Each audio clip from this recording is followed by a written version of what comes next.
Best Christmas present ever! Greetings Romy, you're watching WromWrom, the channel sharing the joy of sim racing and a regular news roundup, our weekly sim racing news. A belated Happy New Year to everyone! Not only did Automobilista 2 at last reveal their Nascar cars, although of course they are not calling them that because licensing and all that money-grabbing thing CEOs do when they need to buy a third yacht, we got enormously impressive usage numbers for sim racing in December. And if this year continues the trend set in the numbers for December, it's going to be a very happy one indeed. Our hobby grows and grows and grows, bigger than we expected and for longer than we expected. That's what she said!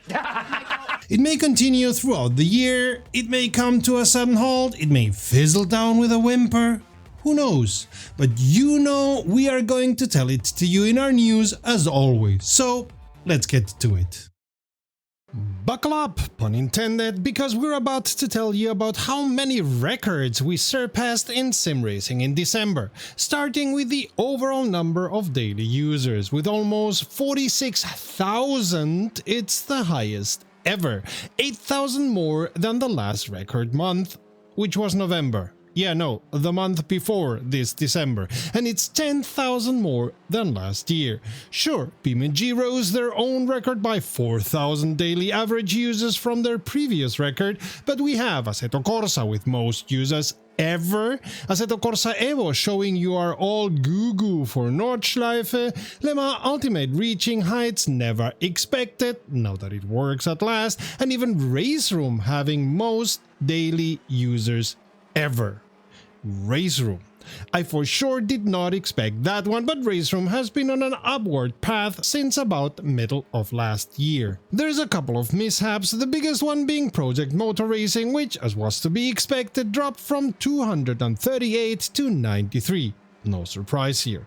These are big numbers, which, truth to be told, we didn't expect to see at that level, but hey, great that our hobby is still rising, may it continue to do that forever, right? Assetto Corsa Competizione released the 2025 GT World Channel liveries for free last year, updating driver names and adding 86 new liveries for the GT World Challenge Europe and 9 new liveries for the GT World Challenge America. Discord is pining to go public quite possibly this year, as reported by some media outlets knowledgeable in finance. They have been talking to Goldman Sachs and JP Morgan Chase to make this happen. While this is not the first time rumors fly around about an IPO, this time the rumors seem to be closer to reality. And we at WromWrom would like to remind everyone of the eternal mantra that if you are not paying for a service or product, you are the product the company is selling around. A tiny patch on RaceRoom before the holidays corrected NPCs on a Tattoos 14 not wanting to leave the pit lane, a strange thing with collidable objects on some of the tracks, added a default controller profile for Camus C12 wheels and changed a lot of things for the DTM92 cars. An even tinier patch for LMU after the holidays fixed input not working consistently when Epic Launcher is installed, which is a very strange one, and continued work on fixing issues with driver swaps. At the CES this month, Moza released different steering wheels, like the futuristic-looking Porsche Mission R with integrated display, the more classic Moza KS Pro wheel, as well as the round CS Pro. At the Sim Formula Europe next weekend, Fanatec will present a new Podium DD lineup, including a base with 25 Nm dynamic range and full full force technology, as well as new Podium pedals with 3 pedals and so-called Podium Formula pedals, a 2-pedal set. Somehow my allergy to bullshit is flaring up. We suppose everybody is going to melt at these new products, but to us it feels as them coming extremely late to the party, which the cool kids already left to go somewhere else. Maybe the prices, which have not been disclosed yet, may turn the wheel around. Yeah, pun intended. Kunos released a video yesterday showing images of what seems to be their free roam on the Eifel region. And cows. You know, what they had promised to deliver last summer. not the chaos, the free roam. And some of our colleagues are going bonkers over that. I mean, I don't understand the way the world is going anyway, but it seems to me kinda clickbaity to do that. I don't know. I mean, the graphics are better than in Euro Truck Simulator 2, but other than that, I don't see a reason to flip out. Yeah, my allergy is certainly flaring up. Still in the last year, Reza dropped a big update for Automobilista 2. Version 1690 brought us US stock car racing to the simulation with 3 generations of vehicles. Think NASCAR without saying NASCAR, you know. Gen 3 also gets a Le Mans configuration. Gee, I wonder why. You also get Pocono Raceway with 5 different layouts and the historic Fontana Oval.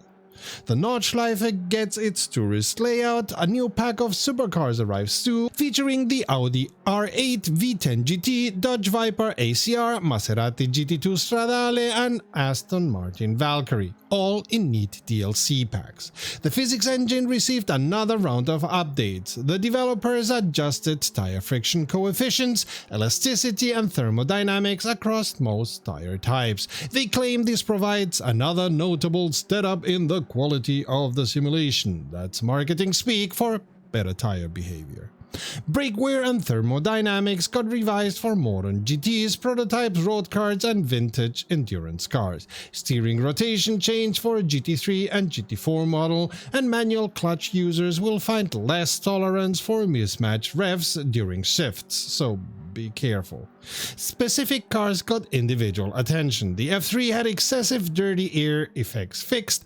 Both 2005 GT2 cars now default to medium compound tires instead of soft. The Lamborghini Revuelto's 8th gear ratio was corrected, along with its engine heating.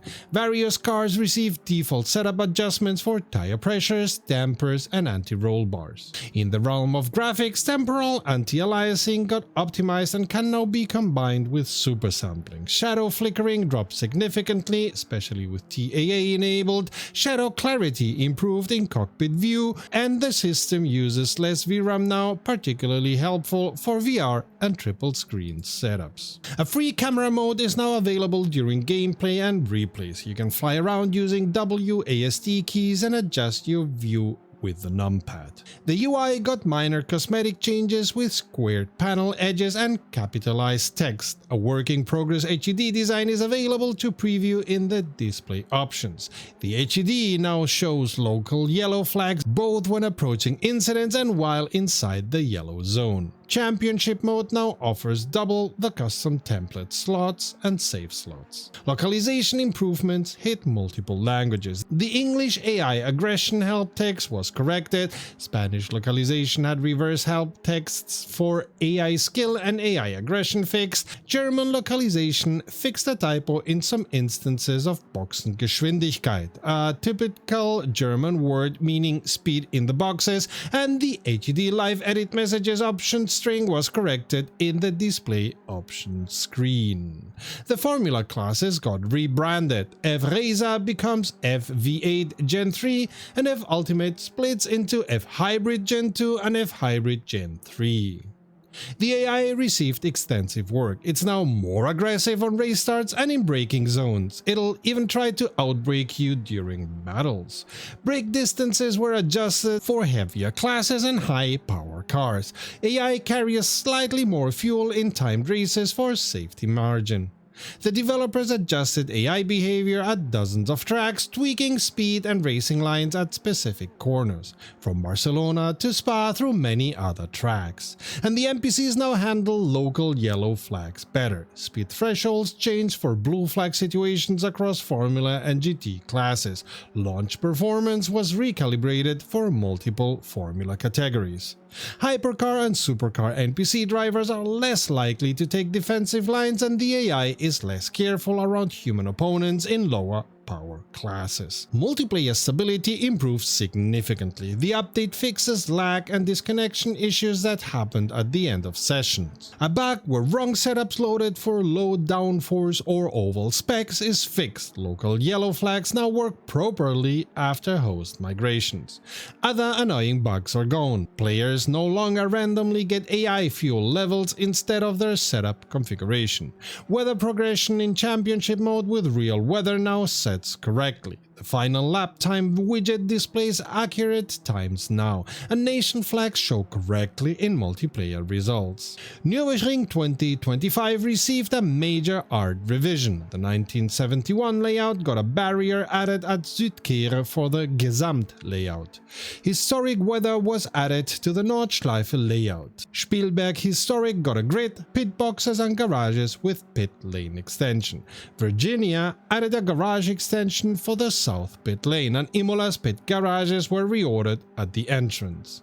Sebring had its moving tracking camera removed from the back straight. Road Atlantis TV cameras at turn 3 were repositioned so tree branches don't block the view, and Spa 2005 Endurance got a fence to block the GP pit exit. Racing line grip increased slightly at Azure, Cadwell, Jerez, Kyalami Modern, Snetterton, Velocita and Velopark. Various tracks had camera positions adjusted or barriers added for safety. Dozens of cars received cockpit position adjustments to match standards. The BMW M4 GT4 gained flashing display LEDs. The Lamborghini Murcielago RGT has improved brake light. McLaren F1 GTR got windscreen banners and updated materials. The Porsche 992 GT3R has higher resolution steering wheel rotaries with correct lighting. Animation fixes hit multiple cars. The FV Gen 2 suspension no longer has artifacts. Driver animations improved for the Cadillac DPI VR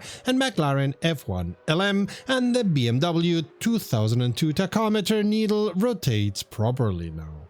Chassis and suspension sounds were updated across the board. The ARC Camaro has a new interior engine sound. The BMW M3 GTR gearshift sound changed, and the BMW M1's interior engine volume was adjusted. Two quick patches followed the main release. Version 1691 fixed auto-fueling issues and addressed UI inconsistencies. Medium and hard compounds for Formula Series got the latest physics updates they were missing, and additional hotfixes tackled HUD bugs where brake temperature and position info were updating. The new stock cars received immediate fine-tuning. AI performance and behavior were calibrated for super speedway configurations. Dynamic corridors at Daytona and Pocono were adjusted to prevent AI from diving into the apron. And the restricted stock USA Gen 3 engine was fixed from bogging down at max revs. If you run into problems, you can, as always, roll back to version 1686 through Steam's beta branches. Useful if you have a league race coming up.